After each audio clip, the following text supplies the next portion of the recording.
Governo Lula acaba em março. Não sou eu que estou falando isso, são especialistas e eu vou explicar isso para vocês. Você já está preparado para o ano que vem o preço do quilo do pão ficar uns 20, 25 reais mais ou menos? Não tô brincando. A indústria já tá dando alerta. Novo recorde do governo Lula. Vou mostrar para vocês também. E a carne mais cara da história do Brasil? Prometeu picanha, mas não tá entregando? Saiu um novo dado e eu vou explicar também para vocês. Eu sou Fagner Prioli, analista político, e aqui eu descomplico e explico os fatos relevantes da política federal para você entender, se preparar e ficar bem informado. Vamos lá? Ó, é só deixar o like, clicar no curtir aí no vídeo, me seguir no Facebook e se inscrever aqui no canal no YouTube.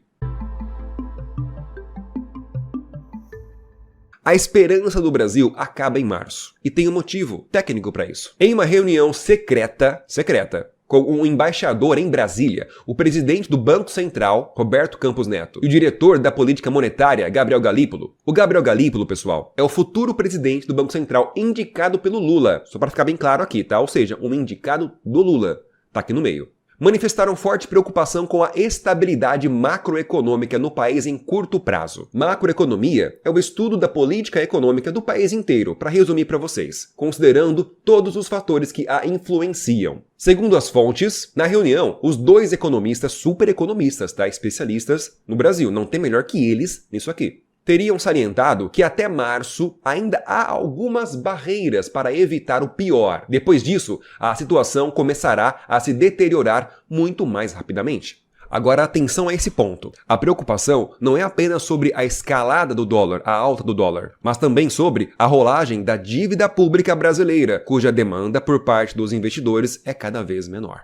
Pessoal, o que é dívida pública brasileira? Que está batendo recordes desde quando Lula assumiu. Vamos falar de dívida pública federal, que é basicamente o que o país está devendo para ele mesmo, através das gastanças que o governo Lula faz, e sobretudo o que o país está devendo para outros países, que é pago com moeda estrangeira. Essa dívida, pessoal, nunca foi tão alta na história do país. E agora, em 2024, está pior ainda. E não tem nenhuma previsão de melhorar. A tendência é só piorar. Os especialistas do Banco Central disseram que o governo petista tem até março, para poder começar a economizar imediatamente. Parar de gastar, parar de liberar orçamento secreto, certo? Semana passada foi 7 bilhões de reais que foi liberado, aí depois bloquearam 4 bilhões. Tá um rolo danado isso aí que eu posso explicar em outro vídeo. Mas voltando a focar aqui, olha esse absurdo que o governo Lula está fazendo. Esse gráfico que você está vendo é o quanto o governo, cada um deles, liberou para a Lei Rouanet. Lei Rouanet é a lei que incentiva a cultura no país. Em 2023, Lula liberou 17 bilhões de reais para os artistas. Em 24, 16 bilhões.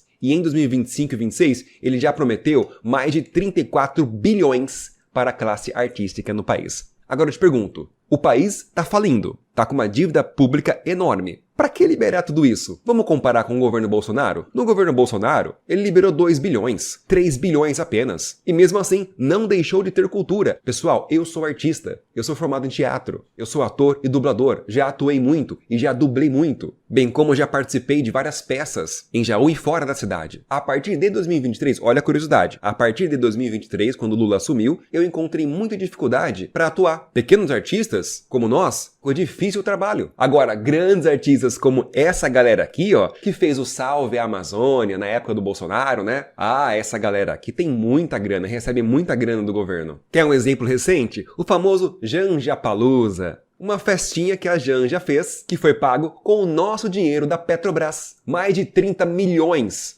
saíram da Petrobras e outras estatais para poder bancar o Janjapalooza, uma festinha. E ó, só tinha a nata dos artistas de esquerda, viu? Que lá na época do Bolsonaro falava em salvar a Amazônia, mas hoje, cuja queimada na Amazônia tá batendo recorde, muito mais queimada do que na época do Bolsonaro, essa galera aqui não tá fazendo musiquinha para salvar a Amazônia, não. E curiosamente, o Lula tá liberando quase 20 bilhões para a classe artística. E curiosamente, a Janja, esposa do Lula, pagou mais de 30 mil reais para os artistas de esquerda cantarem no showzinho dela. Lembrando que tiraram dinheiro da Petrobras, 30 milhões da Petrobras, para bancar a festinha da Janja, num período que a Petrobras está dando prejuízo no governo Lula. E curiosamente, a Petrobras, durante o governo Bolsonaro, só deu lucro. Entrou Lula, prejuízo, 2,6 bilhões negativos. Curiosidade, né? E para finalizar este editorial, Vamos ao mais novo dado da carne para nós. Lula que prometeu picanha, mas não está entregando nada. O valor do quilo da carne no governo Lula bateu recorde. Superou até mesmo a pandemia. O valor mais alto dos últimos 18 anos. Ontem, por exemplo, eu fui no Mercado Confiança aqui em Jaú, eu encontrei a fraldinha, estava R$50 o quilo. R$50 o quilo da fraldinha. O Bolsonaro tinha razão, né, pessoal? Ele falou que nós sentiremos falta dele. Na época do Bolsonaro, antes da pandemia, da crise mundial, a picanha estava R$43 o quilo.